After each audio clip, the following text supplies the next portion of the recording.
Hello YT family, ఎలా ఉన్నారు అందరూ? నేను చాలా బాగున్నాను. మీరు ఎలా ఉన్నారు అనేది నాతో కామెంట్ సెక్షన్లో తెలియజేయండి. సో ఈరోజు వీడియో వచ్చేసి లాస్ట్ వీడియోకి కంటిన్యూ అనమాట. ఏంటంటే ర్యాంప్ కడుతున్నారు, ఆల్రెడీ ర్యాంప్ తీసేశారు. కొత్తగా కట్టిన ర్యాంప్ మళ్ళీ వేస్తున్నారు. అంతా కంప్లీట్గా లాస్ట్ వీడియోలో ఎక్స్ప్లెయిన్ చేశాను. ఈ వీడియో వచ్చేసి ఏంటంటే థర్డ్ డే వర్క్ అనమాట. ఫస్ట్ డే ఏంటంటే ర్యాంప్ మొత్తం తీసేశారు. నెక్స్ట్ డే సండే అనమాట. ఆ ర్యాంప్ తీసేసిన వేస్టేజ్ అంతా ఉంటుంది కదా, అదంతా కూడా ట్రాక్టర్లో ఎక్కించి పంపించడం అయితే జరిగింది. ఇది థర్డ్ డే అనమాట. థర్డ్ డే ఏం చేస్తున్నారంటే టైల్స్ వాళ్ళు వచ్చారు. ఫస్ట్ అయితే స్టార్టింగ్ నుండి ఎండింగ్ వరకు ర్యాంపే వేసేద్దామన్నారు. బట్ నేను చెప్పాను, సగం వరకు టైల్స్ వేయండి, కింద నుండి ర్యాంప్ వేయండి. ఇది లోపట పార్ట్ కదా, కొంచెం చూడడానికి బాగుండదు, మొత్తం ర్యాంప్ వేసేస్తే టైల్స్ ర్యాంప్ అలా మిక్సింగ్లో ఉంటుందని చెప్తే ఇంకా ఫైనల్లీ వాళ్ళు టైల్స్ అయితే ఓకే అన్నారు. ఇంకేం చేస్తున్నారంటే నిన్న కటింగ్ మిషన్తో కటింగ్ చేసేటప్పుడు ఎగ్జాక్ట్ టైల్స్ కటింగ్ వరకు అనేది రాలేదన్నమాట. ఇంకా ఈ టైల్స్ వాళ్ళు వచ్చేసి మిషన్ పెట్టి మనకు స్టార్టింగ్ పాయింట్ టైల్స్ ఎక్కడ ఉందో అక్కడి వరకు నీట్గా మిషన్తో కటింగ్ చేశారు. దీనివల్ల ఏంటంటే మనకు వెనుక ఉన్న టైల్స్కి ఇబ్బంది ఏమీ కాలేదు, ఎగ్జాక్ట్ కటింగ్ వచ్చింది. ఇంకా వాటి ఎడ్జెస్ అంతా క్లీన్ చేసేస్తున్నారు. మనకి ఏంటంటే అక్కడ నుండి స్లోప్గా రావాలన్నమాట. ఇంకోటి ఏంటంటే మేము ర్యాంపు తీసేసిన తర్వాత ఒకసారి మళ్ళీ కార్ ఎక్కించి చూసాము. ఎందుకంటే మళ్ళీ హైట్ అయిపోయిందా లేదా బెడ్ వేసిన తర్వాత అనేది చూసిన తర్వాత మళ్ళీ టైల్స్ వేపిస్తున్నాం అనమాట. సో ఎవరైనా ర్యాంప్ కార్ కోసం కట్టించినట్టయితే ఇలా 1-2 సార్లు ఆలోచించండి. మేము చేసిన చిన్న మిస్టేక్ మాకు చాలా పెద్ద ప్రాబ్లం అయింది, double work double money. So అందుకోసమే చెప్తున్నాను, మీరు 1-2 సార్లు కార్ వస్తుందా ఎక్కించిన తర్వాత చూడండి. మేము దాదాపు ఇంటి వర్క్ అంతా కూడా ప్రతి ఒక్కటి ఆలోచించి ఆ ప్లేస్లో వస్తాయి. ఇటు సైడ్ కబోర్డ్స్ ఉంటే బాగుంటుంది, ప్రతి ఒక్కటి సోఫా ఇటు సైడ్ ఉంటే బాగుంటుంది, ఇంట్లో ప్రతిదీ కూడా 1-10 సార్లు ఆలోచించాము. ర్యాంప్ కూడా డౌనే పెట్టారు, మరీ హైట్ ఏం లేదు. కాకపోతే అక్కడ గ్రౌండ్ క్లియరెన్స్ అనేది తక్కువగా ఉండడం వల్ల కార్ అనేది ఎక్కడం లేదు. ఇంకోటి బ్యాక్ సైడ్ ఇల్లు వచ్చేసింది. కార్ బ్యాక్ తీసుకున్నప్పుడు ఏంటంటే ప్రాబ్లం అవుతుంది, అక్కడ ఒక చెట్టు కూడా ఉంది. ఇవన్నీ ప్రాబ్లమ్స్ వల్ల కార్ ఎక్కలేకపోయింది. కన్స్ట్రక్షన్ లాస్ట్ మినిట్లో ఈ ర్యాంప్ అయితే వేయడం జరిగింది. అప్పుడు మా హస్బెండ్కి ఆఫీస్లో ఇంపార్టెంట్ మీటింగ్స్ ఉండడం వల్ల ఇంకా కారు ఎక్కించలేకపోయారు. ఇంకా కన్స్ట్రక్షన్ వాళ్ళు వస్తుంది అన్నారు. దాని ప్రాబ్లం వల్ల ఈ ర్యాంప్ అనేది డబల్ వర్క్ అయితే జరిగిపోయిందనమాట. ఇంకా ఎవరి మిస్టేక్ అని చెప్పలేము, తప్పైతే జరిగిపోయింది. కొత్త ఇల్లు అంటే ఇలాంటి చిన్న చిన్న మిస్టేక్స్ అవుతూనే ఉంటాయి. మనం ఇంట్లోకి వెళ్ళిన తర్వాతే ఆ మిస్టేక్స్ అనేవి తెలుస్తాయి. ఫస్ట్ అంతా బాగుంది కదా అనుకుంటాం, కానీ ఇంట్లోకి వెళ్ళిన తర్వాతే మెయిన్ ప్రాబ్లమ్స్ అనేవి వస్తాయి అన్నమాట. సో మాకు అలా వచ్చిన దాంట్లో ఇదే, ఇంకా వేరే ఏ ప్రాబ్లమ్స్ లేవన్నమాట. నెక్స్ట్ వచ్చేసి ర్యాంప్ అంతా కూడా సిమెంట్ డస్ట్తో వేసేసి టైల్స్ అనేవి పెడుతున్నారు. ఇంకా సైడ్ వచ్చేసి ఫినిషింగ్ అంతా కూడా ఇసుకతో చేశారు. ఈ కింద టైల్స్ దగ్గర మటుకు డస్ట్ని యూజ్ చేశారనమాట. సో కటింగ్స్ వచ్చేసి ఫస్ట్ సెంటర్ పార్ట్లో చేసుకున్నారు. ఇటు సైడ్ ఏమైందంటే ఇది పైన వేశారు కదా, అప్పుడు కింద ఎలక్ట్రిక్ పాయింట్స్ వాటర్ పాయింట్స్ ఉన్నాయన్నమాట. అందుకని స్టార్టింగ్ నుండి వేయలేదు, అదొక ప్రాబ్లం వచ్చింది. ఎప్పుడన్నా ఇలాంటివి పడగొట్టాలన్నప్పుడు కూడా కింద ఎలక్ట్రిక్ పాయింట్స్, డ్రైనేజ్ పాయింట్, అలానే వాటర్ పాయింట్స్ అనేవి ఉంటాయి, చూసుకొని పగలగొట్టాల్సి వస్తుంది. మా ఇల్లు కట్టి చాలా కొంచెం టైమే అయింది కాబట్టి మేము అవన్నీ చెప్తూ ఉన్నాము. ఇక్కడ ఎలక్ట్రిసిటీ ఉంది, ఇక్కడ వాటర్ కనెక్షన్ ఉంది, అండ్ సేమ్ కన్స్ట్రక్షన్ వాళ్ళు మాకు మళ్ళీ ఇది వర్క్ అనేది చేపిస్తున్నారు కాబట్టి మాకు పెద్దగా ఇబ్బంది అనేది కాలేదన్నమాట. సో టైల్స్ వేయడం అనేది స్టార్ట్ చేశారు. వేసిన తర్వాత నాకు నుంచుంటే ఇంకొక అనిపించింది ఏంటంటే, ఇలా స్లోప్‌గా ఉంది కదా! వర్షం పడ్డప్పుడు, ఎక్కువగా వాటర్ ఉన్నప్పుడు డైలీ క్లీనింగ్ అనేది చేస్తాం కదా! మార్నింగ్ టైంలో. అలా స్లోప్‌గా ఉండడం వల్ల ఇవి ఎంత పార్కింగ్ టైల్స్ అయినా సరే మనకు జారుతాయి అనేసి అనిపించింది. సో, దానివల్ల వాళ్ళకి చెప్పాను. ఇది ఖచ్చితంగా స్లిప్ అవుతుంది. పడిపోతారు. ఇలా స్లోప్‌గా ఉంది కదా! అనేసరికి వాళ్ళన్నారు, ఫస్టు 4 టైల్స్ పెడతామన్నారు. ఇంకేం చేశానంటే అక్కడికి ఆపిచ్చేసాను. నాకు చాలా స్లోప్ వస్తుంది అనిపించింది. 4 టైల్స్‌కి వాళ్ళు ప్లాన్ వేసుకొని ఆ కిందంతా సెట్ చేసుకున్నారు. బట్ ఏమైందంటే 4 టైల్స్ పెడితే ఇంకా స్లోప్ వస్తుంది.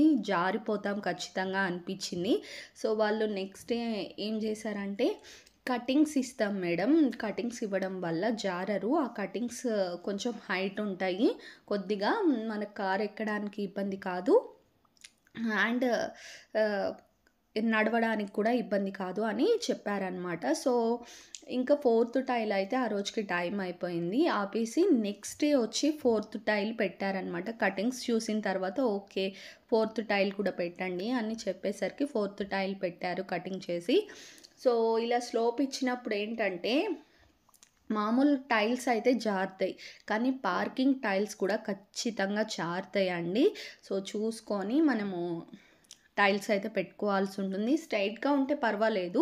ఇంతకుముందు కంప్లీట్ గేట్ దాకా టైల్స్ ఉన్నాయి. దానికి ప్రాబ్లమ్ రాలేదు. ఇప్పుడు స్లోప్‌గా ఉంది కదా! సో, మనకు వర్షం పడ్డప్పుడు కానియండి, మనం డైలీ క్లీనింగ్‌లో వాటర్ పడ్డప్పుడు ఖచ్చితంగా ఇలా స్లోప్‌గా ఉంటే జారుతుందనమాట. ఇంకా నెక్స్ట్ డే వచ్చేసి ఎక్కడైతే ఇచ్చారో ఇంకా 1 డేనే కాబట్టి పర్వాలేదు. కటింగ్స్ చేశారు. ఇలా ఒక్కొక్క కాలు పట్టేంత చూసుకొని ప్లేసు నెక్స్ట్ అక్కడ కటింగ్ చేసి అదే పీస్‌ని పగలకుండా తీసి దాని కింద మళ్ళీ సిమెంట్ చేసి కొంచెం హైట్ చేశారనమాట. ఇలా చేయడం వల్ల మనకేమంటారు, స్పీడ్ బ్రేకర్స్ ఉంటాయి కదా! అలాంటివి చిన్న చిన్నవిగా వస్తుంటాయన్నమాట. అలా రావడం వల్ల మనుషులు స్లిప్ కారు అండ్ కార్‌కి కూడా ఎలాంటి ఇబ్బంది ఉండదు. సో, ఇలా కటింగ్స్ అనేవి 3 ఆర్ 4 కటింగ్స్ వచ్చాయన్నమాట. ఇది కంప్లీట్‌గా 1 డే వర్క్ ఉండాల్సుండింది. కాకపోతే కన్‌స్ట్రక్షన్ వేరే చోట జరుగుతూ హాఫ్ డే నుండి టైల్స్ వాళ్ళొచ్చి next day morning half day అలా చేశారనమాట. సో, షిఫ్ట్ వైస్‌గా ఇలా టైం వెళ్ళిపోతూనే ఉంది. హాఫ్ డే చేశారు. ఇది సెకండ్ డే టైల్స్ వాళ్ళకి. సెకండ్ డే వచ్చేసి కటింగ్స్ ఇచ్చారు. అండ్ నెక్స్ట్ ఇంకో టైల్ కూడా పెట్టమన్నాం కదా! అది కూడా పెట్టేసి ఇంకా వీళ్ళ టైల్స్ వర్క్ అనేది ఫినిషింగ్ చేశారు. నెక్స్ట్ దాని తర్వాత సైడ్స్‌కి అంతా ఫినిషింగ్ ఏమో మేస్త్రి చేశాడనమాట. సైడ్స్‌కి, కింద ర్యాంపు, అలానే పక్కన చెట్లకు కూడా పెట్టించామంతా. అది కూడా మేస్త్రి ఫినిషింగ్ అనేది చేశాడు. ఇక్కడ అయితే పెద్ద ప్రాబ్లమ్ వచ్చింది. ఇలాంటి బయట వర్క్స్ జరిగేటప్పుడు వర్షాకాలం అయితే అస్సలు పెట్టుకోకండి. మాకు ఎమర్జెన్సీ ఉండడం వల్ల వర్షాకాలమే తప్పనిసరిగా పెట్టుకోవాల్సి వచ్చింది. టైల్స్ అప్పుడైతే వర్షం పడ్డా ఏం కాలేదు కానియండి. ర్యాంప్ అప్పుడైతే ర్యాంపుని కాపాడుకోవడమే సరిపోయింది. ర్యాంపు వేసి కంప్లీట్ అయిపోయింది అనే టైంకి వర్షం స్టార్ట్ అయింది. అది కూడా చినుకులు కాదు, చాలా పెద్ద వర్షం. సో, మొత్తం కవర్స్ కప్పడం అంతా చేయడం వల్ల నీట్‌గా ర్యాంప్ చేసినా కూడా మళ్ళీ అంత నీట్‌గా అనిపించడం లేదు. సో, అందుకే చెప్తున్నాను. కొంచెం ఇలాంటి బయట వర్క్స్, వాల్ కానియండి, గేట్ వర్క్స్, ఇలా ర్యాంప్ వర్క్స్ ఇవన్నీ ఉన్నప్పుడు కొంచెం వర్షాకాలంలో అవాయిడ్ చేయండి. వర్షం లేదు అనుకున్నప్పుడు లోపల వర్క్స్ అన్నీ చూసుకొని బయట వర్క్స్ అయితే స్టార్ట్ చేయండి. వర్షం చాలా పెద్ద సమస్య. ఫినిషింగ్ అయితే అస్సలు ఉండదు. ఇంకా మాకు చాలా ప్రాబ్లమ్ అయితే ఫేస్ చేసాము. ర్యాంప్ పైన అంతా మా దగ్గర ఉన్న కవర్స్, బియ్యం కవర్స్ అన్నీ కూడా కటింగ్ చేసేసి చుట్టూతా పెట్టి రాళ్ళు, టైల్స్ ఏవేవి ఉన్నాయో చిన్న చిన్న పీసెస్ అలా పెట్టామన్నమాట. సో, అదైతే ఇదే ఒక ప్రాబ్లము, మేము పడగొడుతున్నాం, అసలే బాధలో ఉన్నాం అనుకుంటే వర్షం ఇంకా పెద్ద బాధను మిగిల్చిందని చెప్పాలి. చాలా శ్రమ అయింది. ఇంకా నైట్ 12 వరకు దాన్ని అలా చూసుకుంటూ ఉండడం, మార్నింగ్ లేచి మళ్ళీ వర్క్ వాళ్ళు వచ్చినప్పుడు అవన్నీ తీయడం, ఇదే పెద్ద సమస్య అయిపోయింది. నెక్స్ట్ వచ్చేసి కటింగ్స్ పెట్టారు కదా! ఆ కటింగ్‌లో కళాయి కలుపుకొని ఈ కటింగ్ చేసిన పీసెస్‌కి ఏంటంటే ఫినిషింగ్ అనేది చేస్తున్నారు. ఎందుకంటే ఇవి చాలా షార్ప్‌గా ఉంటాయి. మనకు తగిలినప్పుడు రక్తం వచ్చి కట్ అయ్యే ప్రమాదం ఉంది కాలుకి. టైర్స్ కానీ కొంచెం రఫ్‌గా ఉంటే టైర్‌కి ఇట్లా గీరుకోవడం అలా అవుతుంది. అందుకని ఏం చేస్తున్నారంటే మిషన్‌తో ఫినిషింగ్ అనేది ఇస్తున్నారు. దానివల్ల ఏంటంటే షార్ప్‌గా ఉండకుండా మనకు స్మూత్‌గా అయిపోతుంది. దానివల్ల మన నడుస్తున్న కాళ్ళకి కట్ అవ్వడం, టైర్స్‌కి ఏం కాకపోవడం ఉంటుందన్నమాట.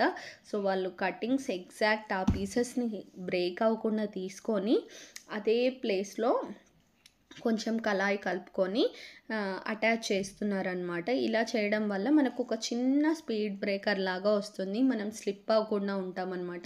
ఎవరన్నా స్లోప్ పెడుతున్నట్టయితే ఇదైతే ఖచ్చితంగా ఆలోచించండి. ఎందుకంటే టైల్స్ ఖచ్చితంగా జారుతాయి. ఎంత పార్కింగ్ టైల్స్ అయినా సరే జారుతాయి అన్నమాట. మేము అవి వేసిన తర్వాత వర్షం ఆల్రెడీ వచ్చింది కదా! టెస్ట్ చేసాము, జారాయి.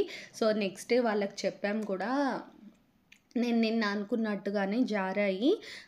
సో, ఖచ్చితంగా ఇవైతే పీసెస్ కట్ చేసి పెట్టండి అంటే, సరే అనేసి ఫస్ట్ ఆ వర్క్ స్టార్ట్ చేశారు. ఆ వర్క్ కంప్లీట్ అయిపోయిన తర్వాత కింద ఫోర్త్ టైల్ అనేది పెట్టడం అయితే జరిగిందండి. ఇలా ఒక్కొక్క పీసెస్ మనకు పార్కింగ్ టైల్స్ ఉంటాయి కదా! కటింగ్స్ చేసుకొని తర్వాత దాని కింద కళాయి అనేది వేసి మళ్ళీ అటాచ్ చేస్తున్నారనమాట. ఇలా ఒక్కొక్కటి ఫస్ట్ కటింగ్స్ చేశారు. తర్వాత ఇలా కళాయి పెడుతున్నారు.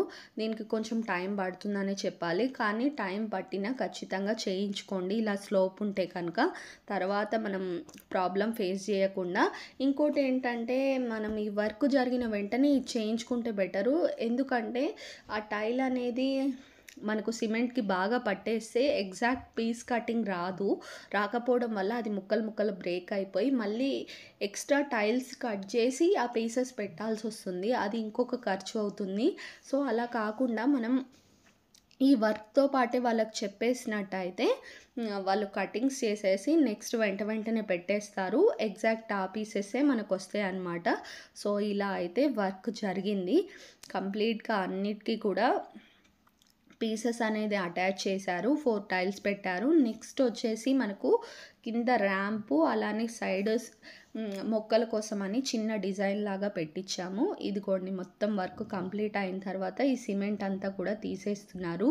ఫినిషింగ్ అయితే చాలా బాగా వచ్చిందండి. సైడ్స్‌కి కూడా వస్తే బాగుంటుంది అనిపించింది కానీ ఇంకా వైర్స్, పైప్స్ అవి ఉండడం వల్ల సైడ్ టైల్స్ రాలేదు. ఇంకా సో, ఫినిషింగ్ అయితే మేస్త్రి చేస్తాడు. ఈ రోజుకి వీడియో ఇంతే ఫ్రెండ్స్. నెక్స్ట్ వీడియోలో కంప్లీట్ ర్యాంప్ ఎలా అయిందనేది చూపిస్తాను. ఛానల్‌ని సబ్స్క్రైబ్ చేయండి.